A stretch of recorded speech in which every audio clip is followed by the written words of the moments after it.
Welcome back खवतीन वज़ात। अब सैलाब की बात करें तो पंजाब में सैलाब ने 13 जानें ली हैं। एनडीएमए ने मानसून बारिशों से होने वाले नुकसानात की रिपोर्ट जारी कर दी है। 24 घंटों में पंजाब में 13 अफराद जहां बाग हुए, सियालकोट में 5, गुजरात में 4, वजीराबाद में 1 और नारोवाल में 3 अफराद जहां बाग हुए। गुज़श्ता 24 घंटों में आज़ाद कश्मीर में एक शख्स जहां बाग हुआ। एनडीएमए की रिपोर्ट में बताया गया है कि 26 जून से अब तक मजमूई तौर पर 819 जानें ज़ाया हुई, जबकि 1111 लोग जख्मी हुए। 26 जून से अब तक पंजाब में 182 अफराद जहां बाग हुए, जबकि 594 जख्मी हुए।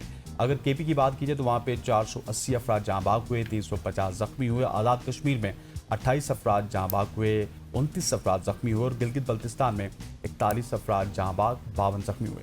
26 जून से अब तक 6138 मवेशी हलाक हुए और 8658 मकान तबाह हुए, जबकि 238 पुल टूट चुके हैं। एग्जैक्टली ये बहुत अनफॉर्चुनेट है जिस तरह से आपने तमाम फिगर्स के साथ फैक्ट्स बताए हैं। इसी पर बात कर लेते हैं कि अब आगे मजीद क्या सिचुएशन होगी, कब तक ये सैलाब की सूरत हाल, बारिशों वाल ऐसे रहेगी। डॉक्टर ज़हीर अहमद बाबर साहब ने में ज्वाइन कर लिए, आप चीफ मेट हैं। Thank you so much for your time sir. सबसे पहले तो यही बताएं कि जो सिचुएशन इस वक्त चल रही है, बारिशें हो भी रही हैं कहीं पर नहीं भी हो रही, ओवरऑल ज़रा बताइए कि कब तक ये सिलसिला जारी रहेगा। देखें, बिल्कुल हम मानसून के जो है वो एक्टिव फेज से पास कर रहे थे और मिड सितंबर अगस्त के बाद जो है वो काफ़ी एक्टिव था मानसून, जिसकी वजह से जो हमने देखा है कि हमारे 3 मेजर रिवर्स में जो है वो फ्लडिंग की सिचुएशन बनी हुई है। ओवरऑल मिड सितंबर तक मानसून सीजन जारी रहता है और फिर सितंबर के बाद जो है मानसून विंड्स जो है वो रिट्रीव करना शुरू कर देती हैं। इस वक्त भी 20 आज से और फिर अगले 2 से 3 रोज के दौरान फिर दोबारा एक वेदर सिस्टम अप्रोच करेगा मुल्क के बालाई हिस्सों में, जिसकी वजह से कश्मीर में, खैर पख्तूनख्वा के कुछ बालाई पहाड़ी इलाकों में, पंजाब में, खासतौर पंजाब के नॉर्थ ईस्टर्न पार्ट्स में फिर दोबारा गरज चमक के साथ बारिश और बाज़ मकामात पर मूसलाधार बारिश का इम्कान है। ये बारिश तो है, लेकिन इतनी सिग्निफिकेंट नहीं है जितनी सिग्निफिकेंट ये पिछली रेनफॉल थी, जिसकी वजह से इतनी ज्यादा फ्लडिंग जो है वो जनरेट हुई है।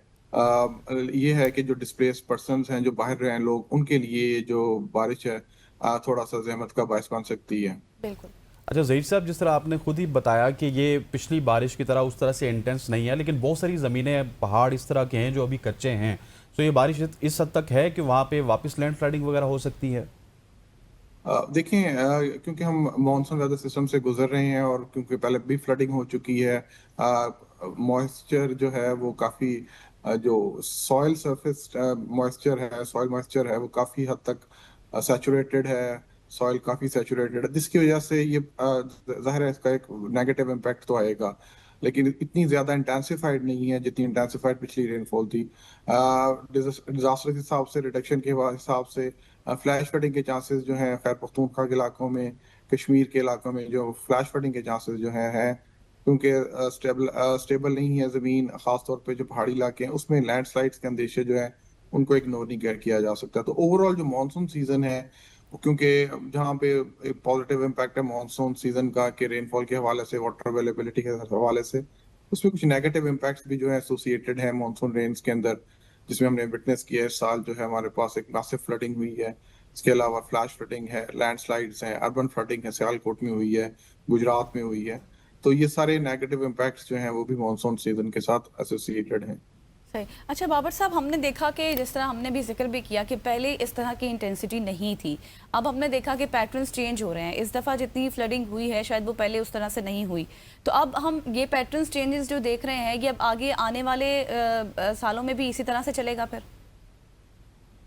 जी, जो मॉडल्स, जो वेदर मॉडल्स हैं, क्लाइमेट मॉडल्स हैं और जो फ्यूचर मॉडलिस्ट हैं, वो यही सजेस्ट कर रहे हैं कि ये चीज़ें हैं, ये न्यू नॉर्मल्स हैं। एक्सट्रीम वेदर इवेंट्स पूरी दुनिया में जो है वो एक न्यू नॉर्मल इख्तियार कर रहे हैं।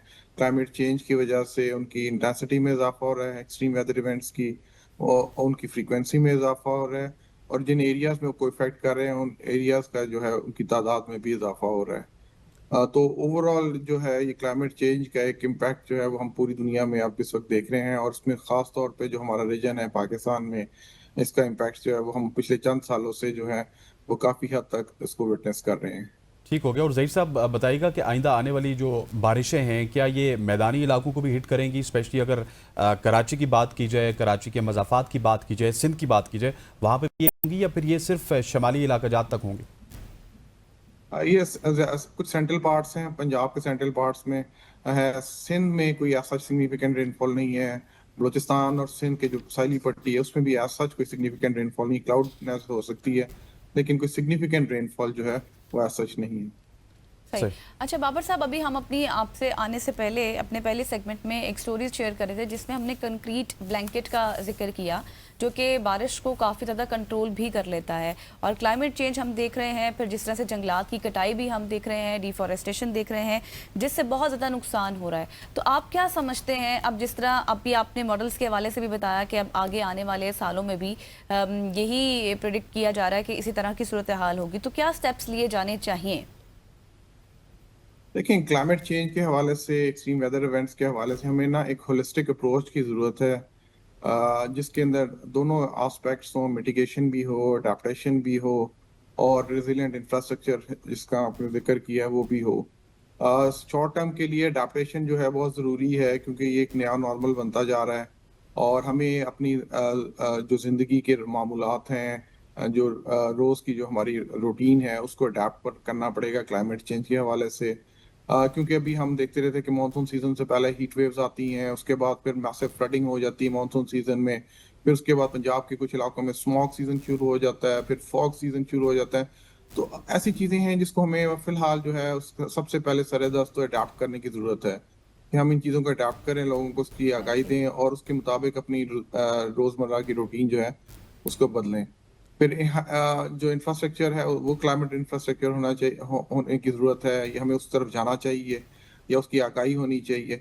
और फिर बाद में फिर एक जो हम अडेप्टेशन से निकल के फिर हम जब जाएंगे कि हमें लॉन्ग टर्म प्लानिंग के लिए जो हमारी इमिशंस हैं उसको कंट्रोल करना पड़ेगा। ठीक। और इसमें जो है ना वो सब इदारों को, तमाम लोगों को मिलके एक ज़रूरत है ताकि ये जो क्लाइमेट चेंज के जो सिनेरियोज हमको फेस करने पड़ रहे हैं वो शायद आइंदा आने वाले सालों में हम उससे थोड़ा सा जो है वो बच सकें। बिल्कुल ऐसी। अच्छा, आप क्योंकि माहिर भी हैं मौसमियात के, और अगर क्लाइमेट चेंज की बात की जाए तो ये न्यू नॉर्मल इसी वजह से है कि हमने उसका ख्याल नहीं रखा। तो क्या ज़हीर साहब हम कुछ ऐसे इकदाम कर रहे हैं जो आपके नॉलेज में हों जो कि क्लाइमेट चेंज को कंट्रोल कर सकते हैं, या फिर ये जो न्यू नॉर्मल बनता जा रहा है इससे हम थोड़ा सा एक स्टेप वापस पीछे आ सकते हैं? देखिए, क्लाइमेट चेंज को होते हुए एक लंबा अरसा गुजरा है, लगा है उस चेंज को आने में। अब ज़ाहिर है उस चेंज को अगर आपने रिवर्स करना है तो शायद उतने ही साल हमें ज़रूरत हो कि हम अपनी चीज़ों को उसी तरह कंसिस्टेंटली जो है वो करते रहें। ये 1 या 2 साल की बात नहीं है कि 1 या 2 साल में हम कुछ चीज़ें अडॉप्ट कर लें और छोड़ दें कि यार उससे तो फ़र्क शायद कुछ नहीं पड़ रहा। लेकिन ये एक लॉन्ग टर्म प्लानिंग की ज़रूरत है ताकि हम वो उस चीज़ को, साइकिल को जो कि चल पड़ी है क्लाइमेट चेंज के हवाले से, जो नॉर्मल पैटर्न्स चेंज हो गए हैं, उसको शायद हम रिवर्स कर रहे हैं। क्योंकि जो क्लाइमेट प्रोजेक्शंस हैं या जो सिनेरियोज बताते हैं कि आइंदा आने वाले सालों में भी शायद ह्यूमन बीइंग्स जो हैं, जो हम लोग हैं, ये पूरी दुनिया है, वो उस तरह चीज़ों को अडॉप्ट नहीं कर रही जिस तरह कि उसे करना चाहिए। एग्जैक्टली आपने बिल्कुल दुरुस्त फरमाया कि अभी हमें क्लाइमेट चेंज की जो अडेप्टेशन है उसको देखना होगा, उसके अकॉर्डिंग चीज़ें सेटल डाउन करनी होंगी। Thank you so much. Doctor Zaheer Ahmed Babar हमारे साथ मौजूद थे, मौसम की सूरत हाल से रहते और क्या कुछ स्टेप्स लिए जा सकते हैं जिससे थोड़ा बचाव हो सके, उस रिलेटेड हम कॉम्प्रिहेंसिव डिस्कशन कर रहे थे। यहाँ पर लेंगे एक ब्रेक के बाद हम मुल्की सियासत को भी डिस्कस कर लेंगे। हमारे साथ रहिएगा।